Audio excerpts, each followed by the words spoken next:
یادآور بشویم که دروازه‌بان منتخب خرجستان مهارتی بلند دارد، اما مهارتی او کافی نیست که ضربه محمد وارث را برگرداند.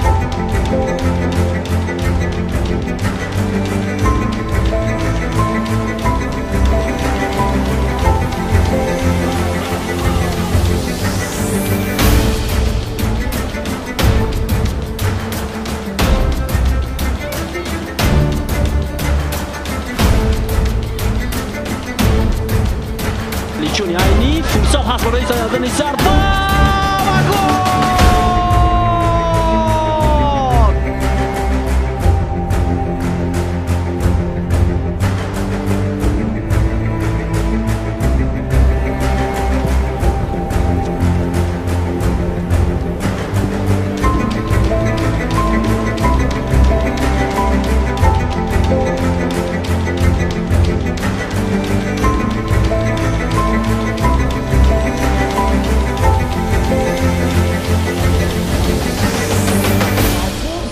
و گل!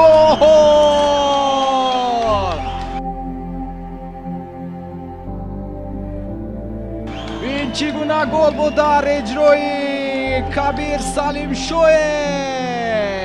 احسن احسن. متوجه بشیم. روحی گل پاس اجرا کنه شد. خیلی جریمه گل.